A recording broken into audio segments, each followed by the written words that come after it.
Hi everybody, Ms. Vasquez here. Today we're going to be looking at making basic edits to a photo using Photoshop. The Photoshop icon is this blue one with uppercase P and a lowercase s. I already saved my photo, so I'm going to click and drag my photo to the Photoshop icon. This will open the photo in Photoshop. Now, the first thing you need to do is make sure that your workspace is in the photo editing workspace. So the way you do that is go to the top right hand corner, just like in Adobe Illustrator. Make sure that your essentials tools are highlighted and click. Now, the first thing you need to do when editing a photo is crop and rotate. So we're going to click on the crop tool, and then you can click, hold, and rotate your photo if it is not straight, and this grid appears to help you with that. And then I'm going to click enter, and that is going to rotate and crop my photo.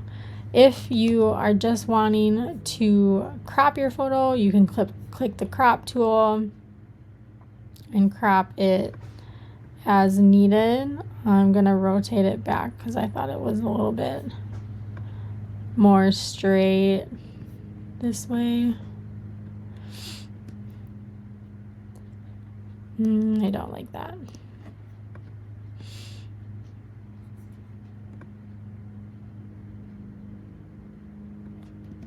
Okay, so now the next thing you can do is come over to the right hand side and look at your adjustments. Over here we have hue, saturation, brightness, contrast, curves, levels, color balance, black and white, exposure, vibrance, and photo filter. These are the primary tools that we are going to be using when editing photos.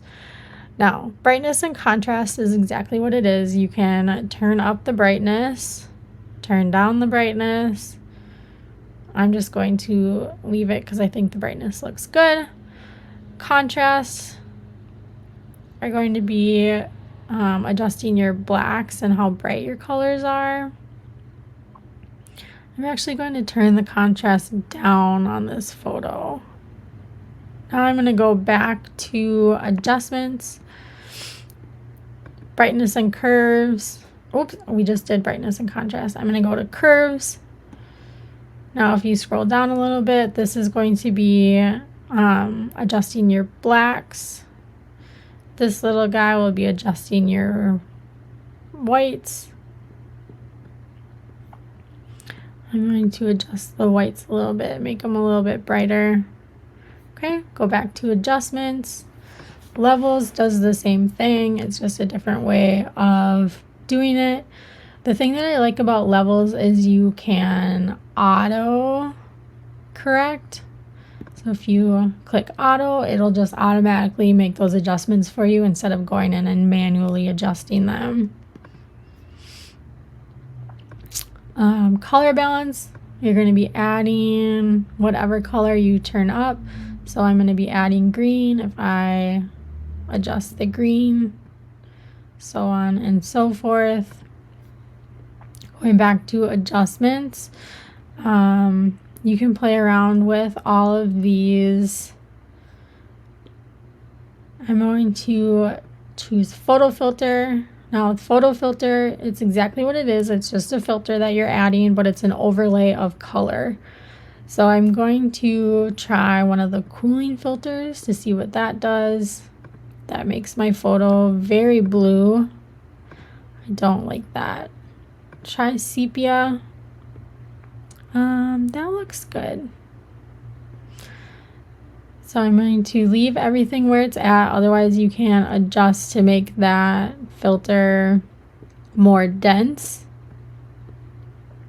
Preserve luminosity. We're just preserving the light. And I think it looks good. So now I'm going to go to File, Save. You can change your format to either Photoshop or Photoshop PDF, depending on what our goal for the assignment is. Go ahead, play around, and have fun.